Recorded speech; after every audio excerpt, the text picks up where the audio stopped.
Nah, kalau untuk kulit sensitif, disarankan sih melakukan exfoliatingnya tidak pakai yang namanya scrub, ya, karena bisa mengakibatkan iritasi. Nah, kalau misalnya kita melakukan exfoliating pada pasien yang kulitnya sensitif, sebaiknya dipilih yang memang bahannya itu aman gitu dan Mhm. very very mild.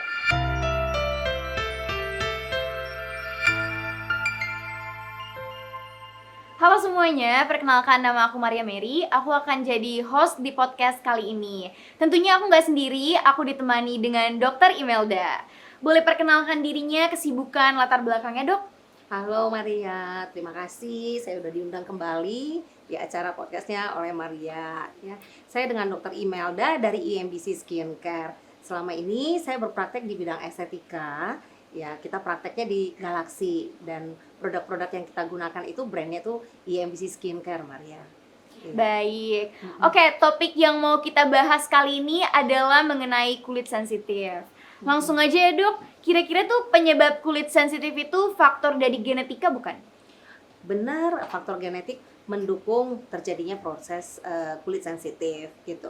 Tapi bukan hanya faktor genetik bisa yang menyebabkan kulit menjadi sensitif loh. Ya, jadi kalau kulit yang terlalu kering karena faktor kehilangan banyak air dan minyak dari bagian dermis kulit itu juga bisa mengakibatkan kulit menjadi sensitif.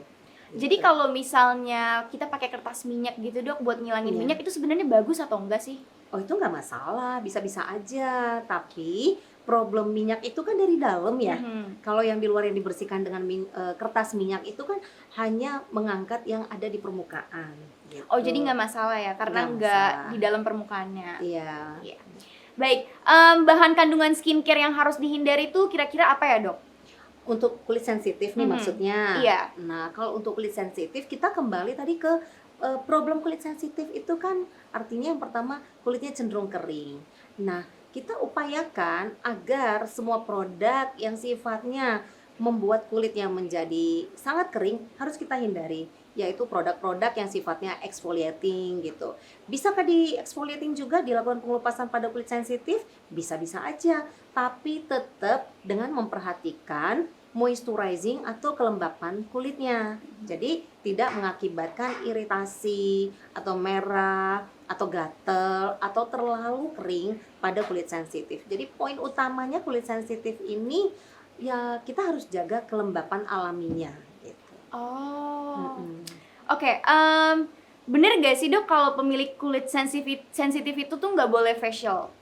Hmm, Facial ke klinik gitu, ke klinik oke. kecantikan. Ya, itu sebenarnya paradigma yang kurang tepat ya. Mhm. Kulit sensitif tetap bisa dilakukan facial, malah mungkin perlu apabila kulitnya berminyak. Dan ingat kan kita bilang bahwa kulit sensitif tidak hanya pada kulit yang kering. Mhm. Ada kulit sensitif pada kulit yang berminyak. Kalau misalnya secara genetik pasien itu punya dermatitis atopik. Dermatitis atopik itu artinya secara genetik dia memang sudah faktor alergi. Kalau alergi itu kan identik ke sensitif ya Mhm. Maria. Jadi nggak masalah sebenarnya kalau kulit sensitif dilakukan facial atau perawatan di klinik. Baik. Mm-mm. Nah, pemilik kulit sensitif itu boleh ngelakuin eksfoliasi yang pakai scrub-scrub gitu nggak, Dok? Nah, kalau untuk kulit sensitif, disarankan sih melakukan exfoliatingnya tidak pakai yang namanya scrub, ya, karena bisa mengakibatkan iritasi. Nah, kalau misalnya kita melakukan exfoliating pada pasien yang kulitnya sensitif, sebaiknya dipilih yang memang bahannya itu aman gitu dan Mhm. very very mild. Berarti Jadi pakai sangat yang ringan. kayak, Mm-mm. cairan-cairan gitu ya? Yang kayak toner Bisa. gitu-gitu, Dok? Boleh, tapi yang kadar alkoholnya benar-benar kalau boleh tanpa alkohol. Oh, jadi Jadi nggak bisa sembarang alkohol ya? nggak bisa karena alkohol ini mengakibatkan kulit kering. Nah, pada orang yang kulit sensitif tidak boleh kita buat kulitnya menjadi kering Kalau gitu. misalnya kulitnya lembab gitu, Dok, kalau Mm-mm. misalnya, Hmm. pakai yang kadar alkoholnya tinggi banget itu sebenarnya bahaya nggak sih, Dok? Maksudnya Maria nih gimana nih? Kalau misalnya pakai toner dengan kadar Toner, alkohol tuh yang tinggi banget ya, untuk kulit sensitif yang lembab, itu iya, kira-kira bahaya nggak buat bahaya pemakaian? banget. Oh, Kemungkinan kulitnya akan menjadi sangat kering sehingga menjadi gampang gatal, ya, dan baik. bisa mengakibatkan eksem gitu nanti jadinya. Oh, jadi eksem gitu ya? Bisa, kalau terlalu kering kan bisa menimbulkan ruam kulit kan, Iya. gitu. Oke, toner yang cocok untuk kulit sensitif itu toner yang kayak gimana, Dok? Tonernya itu sebaiknya mengandung bahan yang ringan ya, boleh dipilih jenis yang PHA seperti itu. Jadi jangan digunakan yang sifatnya toner yang ada alkohol tinggi, kemudian yang punya kandungan sifatnya mengelupas Iya. seperti itu, atau bahan eksfoliator gitu sebaiknya dihindari. Kalau AHA BHA itu sebenarnya bagus nggak sih, Dok, buat kulit sensitif? Nah, untuk kulit sensitif, pemakaian AHA BHA perlu diperhatikan ya, karena sifatnya kalau AHA dan BHA ini bisa mengakibatkan kulitnya juga semakin kering loh. Karena keras ya?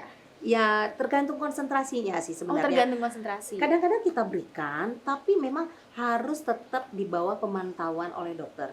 Jadi kita harus perhatikan, kadang-kadang kita berikan, oke, mungkin pemakaiannya sekali seminggu, atau pemakaiannya mungkin hanya 3 hari, setelah itu stop gitu. Jadi tetap kita lakukan edukasi ya ke pasien ya. Baik, Jadi iya. sebaiknya Jadi jangan nggak sembarangan, ntar malah iya. makin rusak kulitnya Iya, kan. apalagi Iya. hari gini ya di Iya. mana-mana Ada yang banyak. ngeracik-ngeracik sendiri Betul, gitu ya. ya. Jadi gampang dibeli. Iya. Nah, jadi kalau pasien tidak konsultasi dulu ke dokter untuk problem kulitnya, bukan makin bagus malah jadi Makin rusak. iya, timbul Iya. problem gitu. Iya. Oke, Dok, menurut Dokter Imelda, apa aja hal yang harus dihindari oleh pemilik kulit sensitif? Nah, kalau yang punya kulit sensitif ya, dia perlu menjadi dokter bagi dirinya sendiri. Ya, kenapa Mbak Maria ini penting sekali? Karena kulit sensitif ini penting dia tahu kapan kulitnya itu ada masalah. Jadi dia harus tahu, oh saya baru menggunakan produk ini, kulit saya setelah pakai ini menjadi gatel, menjadi merah misalnya seperti itu. Jadi nanti pada saat ketemu dokter dia harus sampaikan, saya kemarin setelah pakai ini dok, kulit saya merah loh dok dan gatel banget gitu. Nah kemungkinan dia sensitif atau tidak cocok pada bahan-bahan yang ada di produk yang dia gunakan itu. Nah seperti itu. Jadi kemudian yang kedua, dia penting menjaga kelembapan alami kulitnya. Jadi kulit yang sensitif, yang kering, sebaiknya rajin menggunakan pelembab ya.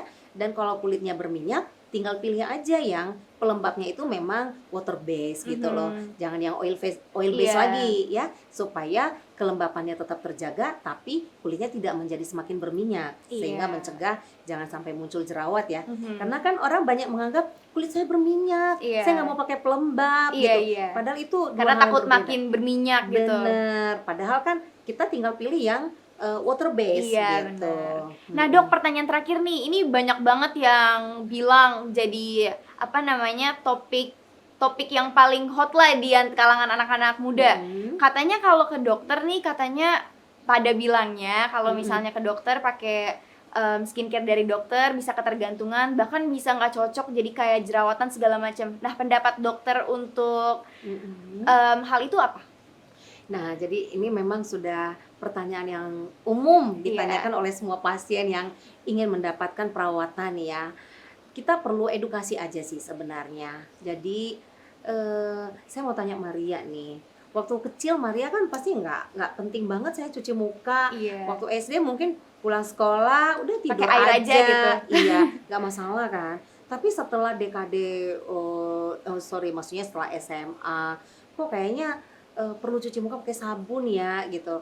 Nah, itulah perbedaannya. Artinya kulit kita itu kan berbeda ya. Oh, dari Setiap usia, iya. benar. Jadi memang kalau tidak dirawat ya pasti beda hasilnya gitu loh. Terus kalau misalnya sudah dirawat, nanti jadi rusak dong kalau saya nggak merawat lagi. Ya pasti mungkin jadi kembali ke semula lagi dong, kusam lagi. Karena kan kulit itu kan sel-sel yang hidup ya. Dia butuh nutrisi. Kemudian kita juga terpapar dengan zat radikal bebas gitu. Proses aging itu kan sudah dimulai dari usia 20 tahun. Jadi memang tetap kita perlukan. Contoh sederhana gini aja sih Maria. Maria punya tanaman di rumah nih. Lagi nanam tanaman nih misalnya. Kasih siram-siram deh gitu dengan air gitu kan. Terus minggu depannya Maria pergi nih liburan ke Bali gitu. Di rumah nggak ada yang tinggal gitu. Nggak dikasih siram tuh tanaman. Pas balik kering nggak?